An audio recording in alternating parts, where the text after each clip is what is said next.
Social মিডিয়ার scroll down কিংবা ইউটিউবের ট্রেন্ডিং চার্ট, একটি নাম এখন সর্বত্র রাজত্ব করছে। তিনি আর কেউ নন, বলিউডের দিলবার গার্ল নোরা ফাতেহি, যার কোমরের এক একটি হিল্লোলে কুপোকাত লাখো অনুরাগী। তবে এই পথ চলাটা সহজ ছিল না।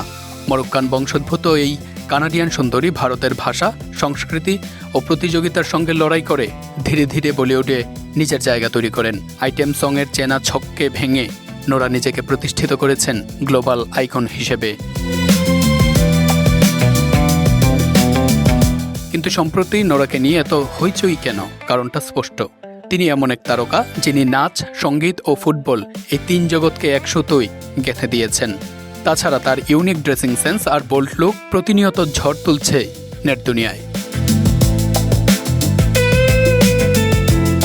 নোরা এখন শুধু বলিউডের নন, আন্তর্জাতিক মঞ্চের এক উজ্জ্বল নক্ষত্র।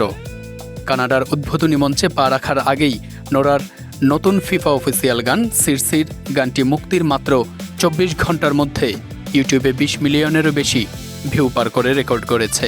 এতে করে নোরা ভেঙে দিয়েছেন শাকিরার এবারের বিশ্বকাপের অফিসিয়াল গান ডাইডাইয়ের রেকর্ড। সিরসির গানটি তৈরি করেছেন ফরাসি আইভোরিয়ান সঙ্গীত শিল্পী ভেজেড ড্রিম ও বাংলাদেশি আমেরিকান সঙ্গীত প্রযোজক সঞ্জয় দেব। গানটিতে মরক্কোর দারিজা ভাষা, আরবি, ফার্সি ও ইংরেজির মিশ্রণ রয়েছে। নোরার মতে এই বহুভাষিক বিন্যাসই বিশ্বকাপের প্রকৃত চেতনাকে তুলে ধরে। ফিফা বিশ্বকাপ 2026-এর উদ্বোধনী অনুষ্ঠানের কানাডা পর্বে দুর্দান্ত পারফরমেন্স দিয়ে বিশ্বে তাক লাগিয়ে দিয়েছেন নোরা।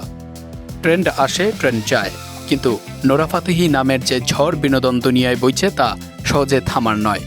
এক সাক্ষাৎকারে নোরা ফাতেহি বলেন, যখন বিভিন্ন সংস্কৃতি, ভিন্ন ধর্মী সুর এবং শিল্পচর্চা এক জায়গায় মিলিত হয়, তখনই বোঝা যায় মানুষের মধ্যে সংযোগ গড়ে তুলতে সঙ্গীত কতটা শক্তিশালী ভূমিকা পালন করে।